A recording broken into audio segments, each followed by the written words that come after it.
of you. I'm again Dr. Prashna Samadar.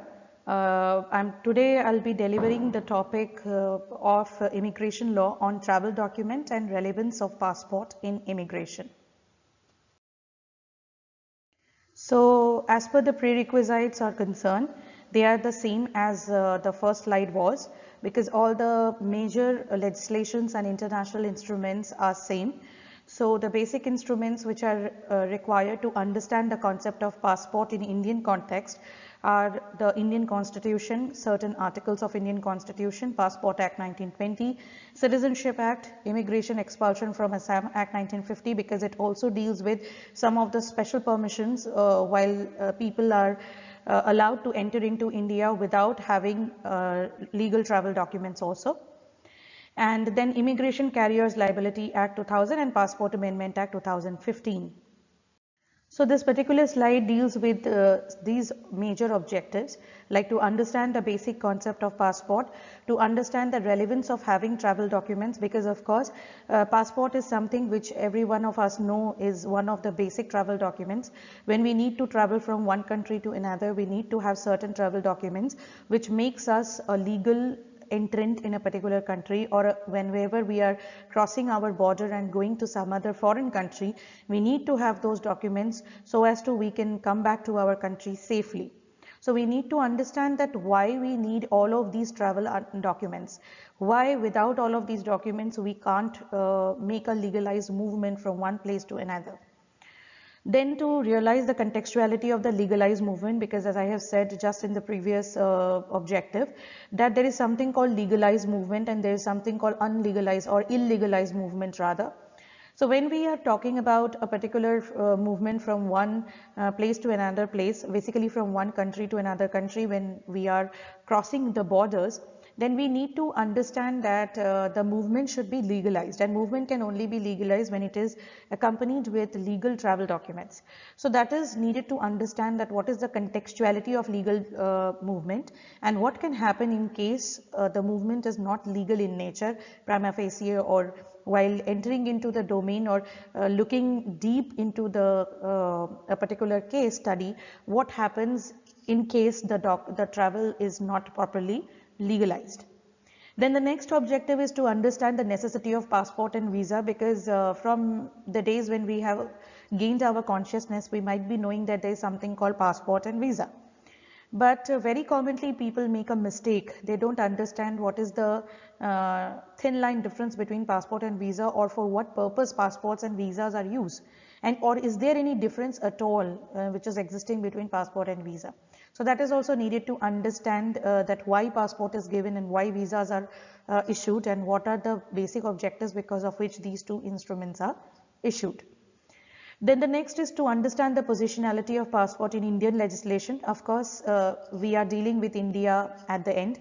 So we need to understand that how India has interpreted the concept of passport, how many types of passports India allow, or whether at all they have a single passport, or they have multiple passport for multiple purposes, or what kind of visas they have, on what is the legislation or what are those laws. Is there any a single law, or there are multiple laws which is dealing with passport or aspects of it. So that is this objective is dealing with. And lastly, to understand the reference of passport in various related legislations. Of course, as I said that India is having a distinctive legislation called the Passport Act. But except that particular act, is there any other amendment? Is there any other legislation? Is there any other regulation? Any other notification where passport has been dealt with, where passport has been given impetus? So on what context, or how the concept of passport or the relevance of passport has taken place in the Indian legislation? What is the developmental chronology of that? So that is has been dealt in this particular objective. So firstly, to go with the definition of travel document, the first definition is a generic definition: an identity document issued by a government or international treaty organization to facilitate the movement of individuals or small groups of persons across international boundaries, such as passport. So basically we need to understand primarily that why travel document is required. Now, this is very common phenomenon that a person will not be expected to be stagnant at one place in one country for his entire life. There can be opportunities, there can be situations, there can be emergencies, there can be incidences where a person is needed to cross the international border. Generally, the concept of travel document comes in place whenever we are crossing international border. If within the domestic border, if within a nation we are traveling, generally we don't take a note of passports and visas and all other related travel documents if any country specifically have all of that. Although internationally accepted travel documents are passport and visa basically, but if any particular country have any specific provision, they have the right to do so, because all states are sovereign. We know that states are independent to take certain action so as to protect their security, serenity and integrity and all of that. So basically, this is the requirement because a person has to move. You cannot restrict a person that you have taken birth in this place, so you have to be in for your entire life, you have to be in this place, you cannot move from your country to a different country. So that cannot happen. So basically, the government, each and every state government, state under international law means a particular nation. So each and every state government has to ensure that they are providing with certain travel documents to their citizens, to their individuals who are staying within their boundary, so that they can cross the boundaries whenever required and they can move to different country. So there are, of course, there are certain other compliances. There are various other documents which are needed to be attached. Not only passport is sufficient, but passport is, yes, of course, one of the you can say cornerstone travel document. Then we have a Serbian Passport Act which has tried to define what is a travel document. So a travel document is a public document for a citizen of any country for crossing the border, traveling and staying in a foreign country and for the return. So, of course, if a person is going from one country to another country, as we have dealt in our previous slide also, that for a purpose of immigration, there has to have a certain specific objective. Now, when the objective is getting fulfilled, if it is not permanent relocation, rather than if it is other than permanent relocation, then in that case, once the subject is getting fulfilled, then the person has to get back to their own place of stay or origin. So obviously a person has to be so sure that once I'm crossing the border, I can very well come back to my nation safely. So for that reason also travel document is needed to be sound and legal. Okay, so that is one aspect of one very important aspect of travel document which has been highlighted by Serbian Passport Act. And our own Passport Act 1967, Indian Passport Act 1967 has also tried to define travel document by saying that it means a document issued or deemed to have been issued under any act. Under any act means to say under any act which is dealing with this subject matter. That is needless to say. So basically it is any document. It has not said that only passport can be a document. In future it can very well happen that passport no longer remains a travel document and in place of passport some other document takes its place. So it has not tried to circumscribe and compulsorily stuck to passport. It has said that any such document which has been issued to the individuals of that state under any act which is dealing with this subject matter may be considered as travel document if the document has been made only for the purpose of traveling transboundary. So although in my earlier slides I have already delved in a bird's eye view regarding the concept of legalized movement, but here I have tried to define the concept of legalized movement, although I couldn't find a very comprehensive definition of legalized movement in any of the sources I have researched. So whatever knowledge I have gathered in my past 7 years of teaching in international law and immigration law, I can come up with this a small definition of legalized movement. So as per my understanding, it is a sort of human movement from one place to another with a specific purpose which is prima facie seems to be a legal purpose with requisite travel document required by the concerned nations where the traveling is being targeted from the place of habitual stay. So here if you break down the definition, there are many components which is coming. First of all, it has to be a human movement. Of course, we know that until now, animals also have rights, but they don't require travel documents.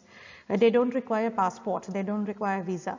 There are certain documents which are required if you are traveling with a pet, but that is not exactly what a human Homo sapien requires. So that is, first thing is human movement, that it has to be a human movement. Then for a specific purpose, which is prima facie seems to be a legal purpose. Why it has been written, there is a very profound objective behind writing this particular statement, because the concept of legality of a particular subject is very volatile. It's not that something which is not legal in India will not be legal in some other country, and something which is not legal in that country is also illegal in India. So that is not the case. So it is very well understood that law is something which is very versatile. So, but there are certain things which are prima facie illegal, like robbery, like murder, like rape, like sexual harassment. These are all illegal activities, or like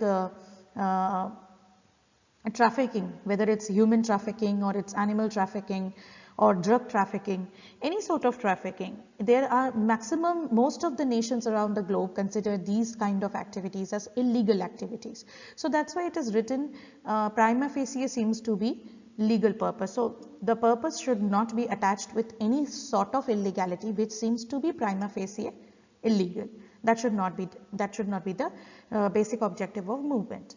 With requisite travel document, of course, if the travel has to be legal, it has to be backed up with proper travel documents which are legally sanctioned by the authorities. There has to be no faking. There should not be any fraud or misrepresentation by the concerned nations where the traveling is being targeted from the place of habitual stay. As I have said in the previous slide also, that although passport and visas are some of the universal travel documents which has attained the place of universal document as universal travel documents, but at the same time, states are independent to take decisions that any time they can change their travel document, or the nature of the travel document may change, or the documentation or the way it has been drafted may change. So basically, wherever we are traveling, we need to see what are the requirements of that country basically.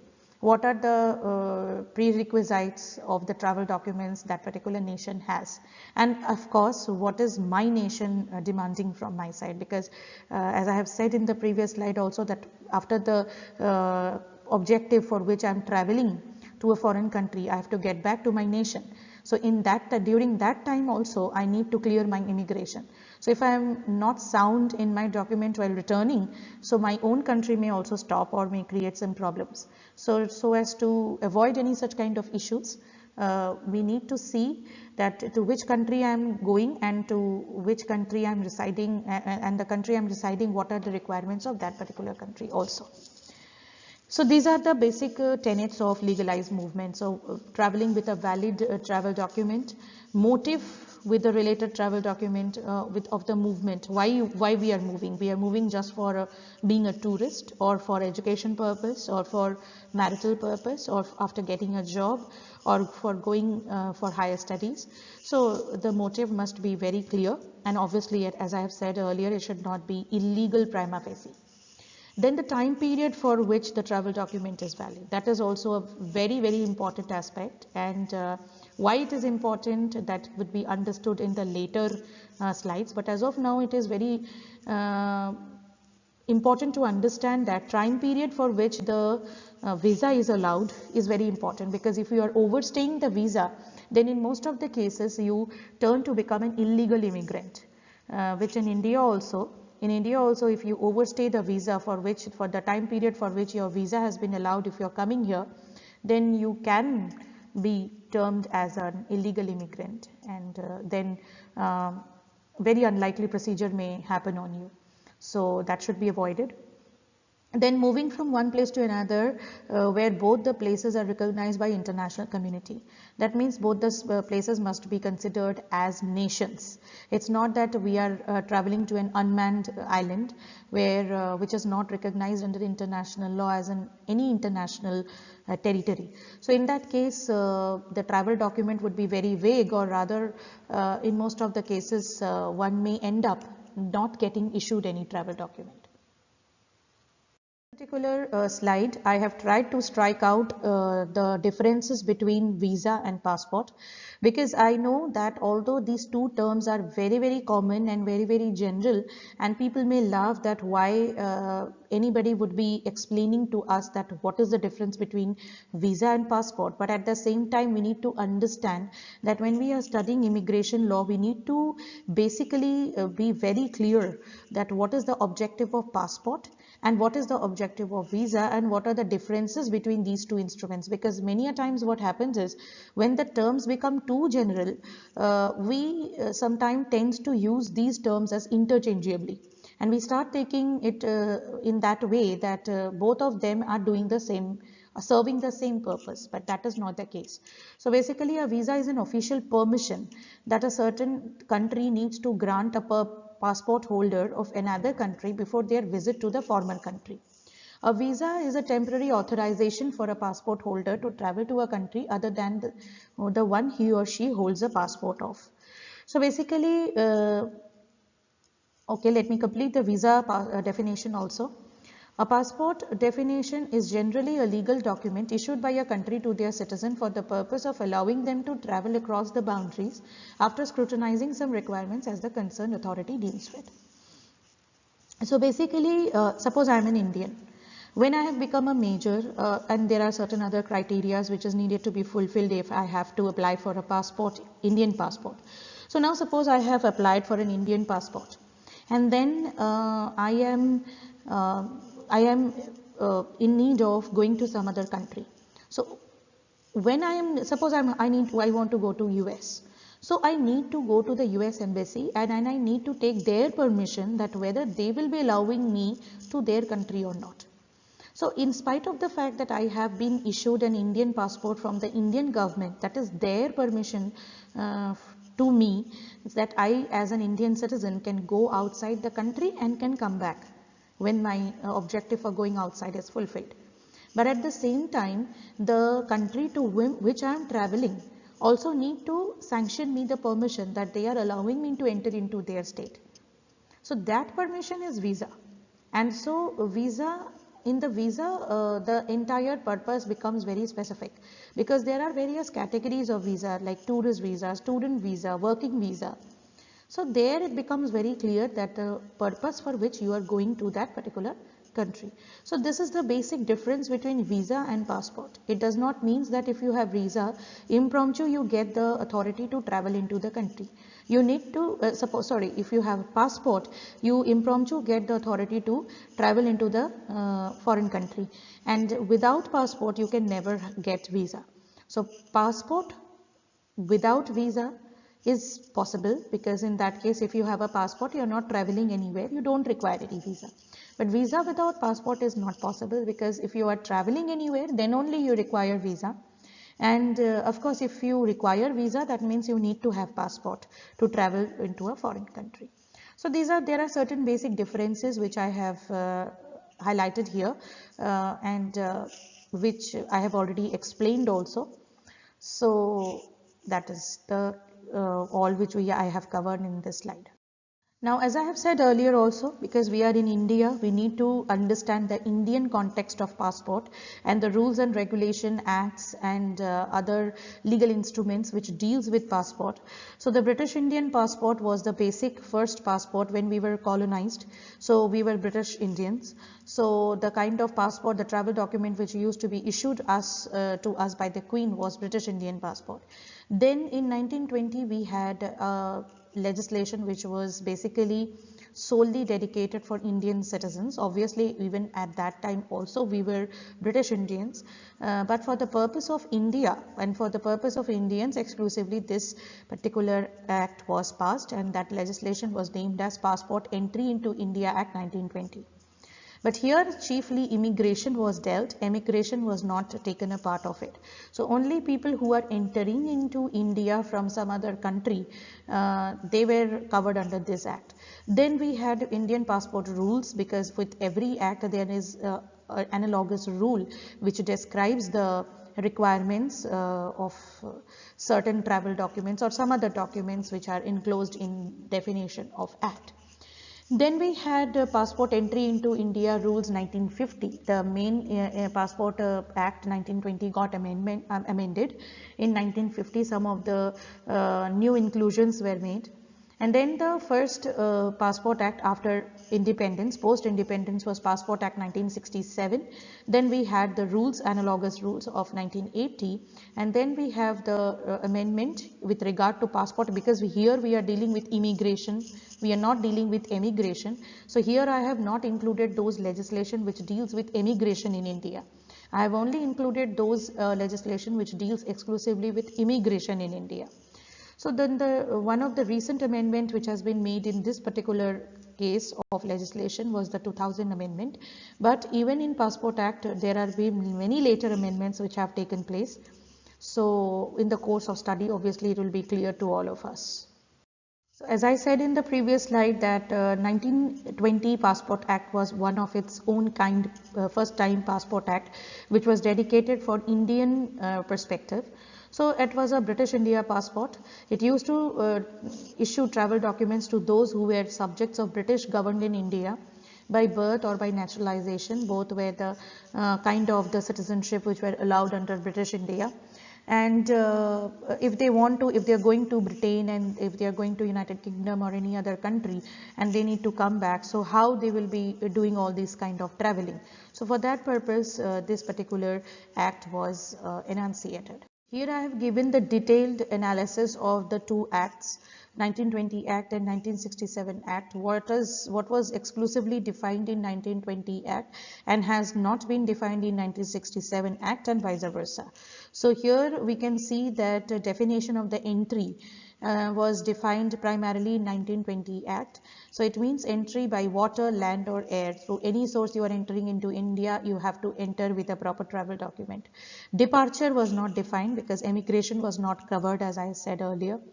So definition of passport as per the 1920 Act was a passport for the time being in force, issued or renewed by the prescribed authority and satisfying the condition prescribed relating to the class of passport to which it belongs. And prescribed means prescribed by rules made under this Act, means 1920 Act. However, the 1967 Act has taken the effort to define departure, because departure, although prima facie seems to be a part of emigration, but we cannot sever these two concepts completely. We cannot say that immigration is something else and immigration is something else. So they have to kept in two different distinct watertight chambers. That we can't say. They go hand in hand. They are intertwined human activities. So when we are defining entry, we should also define what is departure. So that effort has been taken in 1967 Act. And it has been defined under section 2A with its grammatical variation and cognate expression, means departure from India by water, land or air. Then definition of passport 2B, passport means a passport issued or deemed to have been issued under this Act. And 3A includes a passport which having been issued by or under the authority of the government of foreign country satisfied the conditions under Passport Entry into India Act 1920. Okay, so it has written that those passport, that the passport definition has been kept constant, and even 1967 Act did not took an effort to redefine passport. It has said that whatever has been recognized as a passport under 1920 Act in India would be kept the same. So it will not be changed. Now here we can see that in the 1920 Act there were certain big flaws, because altogether the legislation was very early legislation. Firstly, it was a colonial time legislation. Secondly, so basically the legislation was adopted so as to fulfill very specific constricted objective. So it has many gaps, like it couldn't define, or it has not defined what is meant by passport authority. Who will be that passport authority? Who will be issuing that? There was a complete darkness in the legislation. Legislation does not mention any of that. Then travel document. What is meant by travel document? Like passport they have defined, but whether passport is the only travel document, or there can be some other document, or there are chances that some other document may also be called as a travel document, that was not strictly defined in 1920 Act. Then 1967 Act, there are certain things which have been defined. Passport authority was defined, travel document was defined. Okay, so these were the flaws which were there in 1920 Act and which have been coped up by the 1967 Act. Now, I said in the earlier slide only that there were certain big flaws or shortcomings, we can say, which were present in 1920 Act and which have been made good in the 1967 Act. But at the same time, law is a dynamic subject, so it changes as and when the society demands any change from the legal side.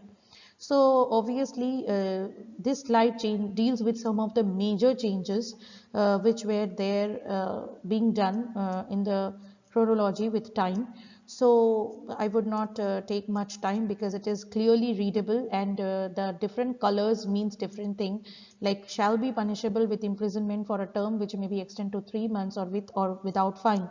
So this was an inclusion which was made in by the 1967 Act, which was not there in the 1920 Act. Then the 2000 amendment also made it very clear that punishment should be increased. So the punishment was increased for a term of 3 months, which was a very minimum amount of imprisonment. It was made 5 years, and the fine was also enhanced. And these are some of the amendments which were very visible amendments or changes which has been made in the legislations. Now, this is one of the very important and interesting point, because as I have said that in normal conditions every person is compulsorily needed to travel with proper travel documents which are issued by the government, which are authorized and scrutinized and then issued to a particular person while the person thinks of traveling. But there can be certain exemption to any particular community or to any particular person or at any particular time, which may be allowed by a country to another country, or by a country to people of their own country, or people of the other country, some particular community of that country. It depends wholly on the will of their own, how they want to go with that. So they can, a particular state can come up with certain exemptions under certain conditions at certain times, where they will not be following the general rule which they have made for entry and exit. Okay, so this is one such situation when the Indian central government has decided that on humanitarian consideration, they wanted to exempt the Bangladeshi and Pakistani nationals belonging to minority community who have entered into India on or before 31st December 2014 from the relevant provisions of rules or order made under Passport Entry into India Act 1920 and Foreigners Act 1946 in respect of their entry and stay in India without such documents or after the expiry of those documents, as the case may be. The central government has accordingly issued 2 notifications. Okay. There are reports that a number of Bangladeshi and Pakistani nationals belonging to minority community in those countries such as Hindu, Sikh, Christian, Jain, Parsi and Buddhists were compelled to seek shelter in India due to religious persecution or fear of religious persecution. They have entered into India either without valid documents including passport or other travel document, or with valid documents but the validity of such documents have expired. Okay, so basically, as I have said earlier, that it is totally the will of the state to consider any such entry or exit, or not to consider any such entry or exit, depending upon the veracity of the reason, depending upon the sensitivity of the time during which the movement was done, or on the ground which the country seems very human ground or very sensitive ground, where the violations were so steep in their country that they were forced to travel without proper travel documents. Either they were traveling and they have overstayed the document, or they were at all not traveling with travel documents, legal travel documents. So in that case, it totally depends upon the host state to take the decision. So one such decision I have exemplified here in context of India. but nevertheless are the practice questions. Of course, for after every presentation there can be some practice questions. So there are very simple practice questions which I have kept. What is meant by travel document? What is meant by passport and visa? What are the differences? And how the passport is interpreted under Indian legislation? So these can be some plausible practice questions which may come up after a certain discussion. There can be certain other in detail questions which also may crop up, but I have not exemplified here because they can become very exhaustive and there is no boundary in asking the question. So as and when we will discuss with a certain specific topic, we may ask those questions. So hope you have understood the entire concept of passport and its nexus with the concept of immigration. Thank you so much. Hope to see you people in the next video again. Thank you.